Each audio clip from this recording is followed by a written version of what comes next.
सुप्रभात प्यारे बच्चों। मैं ईश्वर से आशा करती हूँ कि आप सब घर पर स्वस्थ और सुरक्षित होंगे।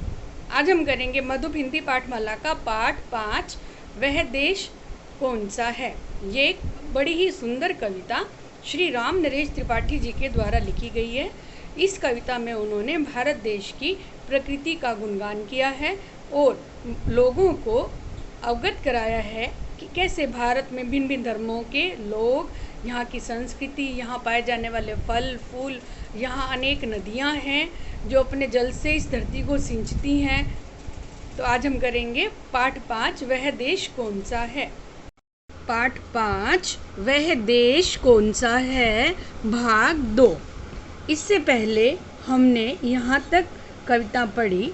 अब हम इसके बाद करेंगे जिसकी इस कविता में भारत देश की महिमा का वर्णन मिलता है और भारत देश के प्रकृति के सौंदर्य का भी वर्णन मिलता है कि कैसे इस प्रकृति ने भारत को हरा भरा बना रखा है, कैसे फल मेवे हर चीज़ भारत में मिलती है और तो और यहाँ हर प्रकार के फूल मिलते हैं, पर्वत हैं, मैदान हैं, वन भी हैं। अब इससे आगे, जिसके अनंत धन से धरती भरी पड़ी है, संसार का शिरोमणि वह देश कौन सा है। पृथ्वी निवासियों को जिसने प्रथम जगाया, शिक्षित किया सुधारा, वह देश कौन सा है। इन पंक्तियों में कवि ने भारत के बताया है कि कैसे भारत संसार मीन्स दुनिया का शिरोमणि मीन्स सर्वश्रेष्ठ देश है और इस जिसके पास अनंत धन है मीन्स कभी भी ना खत्म होने वाला धन है, वह भारत में ही मिलता है। अर्थात भारत की धरती अनंत धन से भरी पड़ी है, वह अन्य कोई और देश नहीं, वह देश सर्वश्रेष्ठ देश भारत ही है। पृथ्वी निवासियों को जिसने प्रथम जगाया, शिक्षित किया सुधारा, वह देश कौन सा है। अब इन पंक्तियों में कवि ने बताया है कि कैसे भारत देश की भूमि पर ही सबसे पहले शिक्षा का प्रचार प्रसार हुआ। भारतवासियों ने न केवल लोगों को इस जगत को शिक्षित किया अपितु उनमें वे परिवर्तन भी लाए।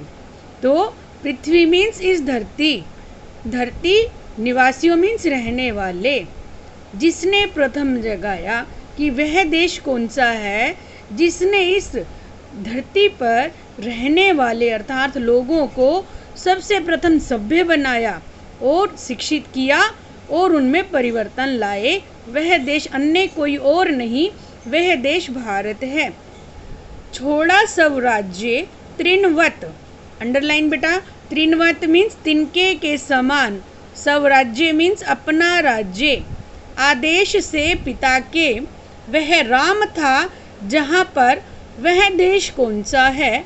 निस्वार्थ शुद्ध प्रेमी भाई भले जहाँ थे, लक्ष्मण भरत सरीखे, सरीखे मीन्स जैसे, उनके समान, लक्ष्मण भरत के जैसे अर्थात सरीखे मीन्स समान या तुल्य, वह देश कौन सा है। स्वराज्य मीन्स अपना राज्य। अब इन पंक्तियों में कवि ने रामायण के पात्रों के माध्यम से बच्चों को उस समय की पारिवारिक आदर्शों के महत्व के बारे में बताया है कि कैसे उस समय जब रामायण काल था, जिस काल से हमें रामायण की प्राप्ति हुई, तो कैसे उस समय परिवार के लोग एक दूसरे के लिए अपना सब कुछ त्याग देते थे। यहाँ इस कविता में बात हुई है भगवान राम की कि कैसे वह देश कौन सा है जहाँ वह राम था जिसने अपने पिता के आदेश से अपना राज्य, स्वराज्य मीन्स अपना राज्य अर्थात अपने राज्य को तिनके के समान समझ करके छोड़ा, अर्थात वह अन्य देश और कोई नहीं, भारत ही है। और जहाँ पर लक्ष्मण भरत के जैसे निस्वार्थ का अर्थ है बिना लालच के, निस्वार्थ मीन्स बिना लालच के, शुद्ध प्रेमी भाई भले जहाँ थे, वह देश कौन सा है।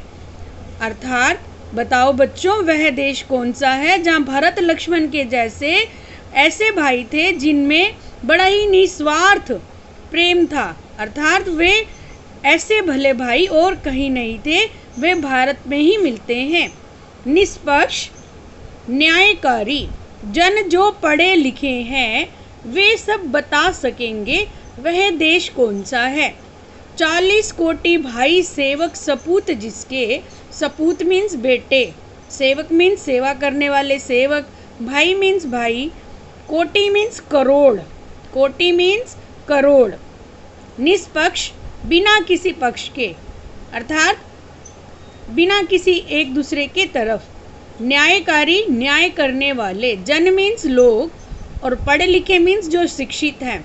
अब कवि इन पंक्तियों में ये कह रहा है कि आप उन लोगों से पूछो जो संसार में अधिक पढ़े लिखे हैं, शिक्षित हैं और जो न्याय करते हैं। कैसा न्याय करते हैं? बिना किसी के पक्ष लिए जो लोग न्याय करते हैं और पढ़े लिखे हैं, आप उनसे पूछो, शायद वे तुम्हें शायद नहीं, पक्का बच्चे, वे सब बता सकेंगे। वे तुम्हें पक्का ये बता देंगे कि वह देश कौन सा है जहाँ 40 कोटि मीन्स करोड़, जहाँ 40 करोड़ भाई सेवक और सपूत मीन्स बेटे, जिसके मीन्स जिनकी सेवा में लगे हुए हैं, वह भारत के सिवाय दूजा वह कौन सा देश है। अर्थात वह भारत के सिवाय दूजा और अन्य कोई देश नहीं है जहाँ 40 करोड़ भाई सेवक और सपूत भारत की सेवा में लगे हैं।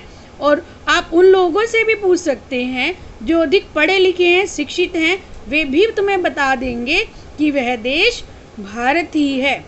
तो बच्चों, ये बड़ी ही खूबसूरत कविता लिखी गई है राम नरेश त्रिपाठी के द्वारा, जिसमें कवि ने भारत देश की महिमा का वर्णन किया है। कैसे भारत में असीम प्रकृति है और प्रकृति से कैसे हरी भरी खेती हो रही है, सब प्रकार की चीज़ें मिलती हैं और कैसे वहाँ हर चीज़ है।